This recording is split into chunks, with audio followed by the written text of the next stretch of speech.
परमेश्वर के भेद भाई भक्त सिंह द्वारा 3 नवंबर 2021। मार्था सेवा कर रही थी। यूहन्ना 12 अध्याय का 2 पद। जो मार्था ईर्ष्या और क्रोध से भरी हुई थी वही अब आनंद से सेवा कर रही थी। इसके पहले तो वो बहुत बातों की चिंता करती थी, सेवा करते हुए थक गई थी। वो सेवा तो करती थी परंतु आनंद पूर्वक नहीं। उसकी बहन उसे अकेले छोड़ गई थी, इसलिए वो ईर्ष्या और क्रोध से भरी हुई थी।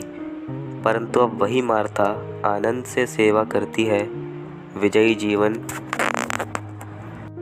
सुखी परिवार और जीवित मंडली के लिए आनंद पूर्वक सेवा या खातिरदारी की ज़रूरत है। जैसे जैसे हम दूसरों की अधिक सेवा करते हैं वैसे वैसे हमें अधिक आनंद प्राप्त होता है।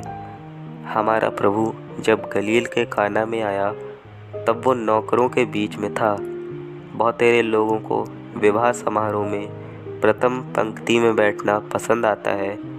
प्रभु यीशु खास अवसर हेतु नौकरों के मध्य में था। इसलिए ही उसकी माँ ने नौकरों से कहा, जो कुछ वो तुमसे कहे वो करना। दूसरे अवसर में प्रभु यीशु ने शिष्यों के पांव धोए। मार्था में पुनरुत्थान का सामर्थ आया है, इसलिए वो अब नम्र हो गई है। आनंद और कृतज्ञता से वो सबकी सेवा करती है। जैसे आप अधिक सेवा करेंगे वैसे ही आप आत्मिक रीति से बढ़ते जाएंगे। जब आप प्रभु के घर में जाएं, तब वहाँ आप कौन सा काम कर सकते हैं उसे आपको खोजना चाहिए। कई लोग केवल संदेश देने के लिए ही जाते हैं।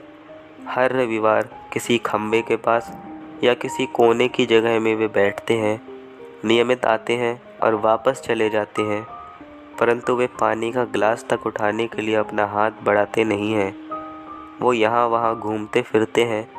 दोष ढूंढने का काम उन्हें बहुत प्रिय लगता है। दूसरे कितने तो यहाँ वहाँ देखा करते हैं, परंतु झाड़ू लगाने के काम करने के द्वारा, आनंद पूर्वक सेवा के द्वारा आत्मिक रीति से हम वृद्धि पाते हैं। व्यक्तिगत, पारिवारिक और कलीसियाई जीवन में यह बात सत्य है।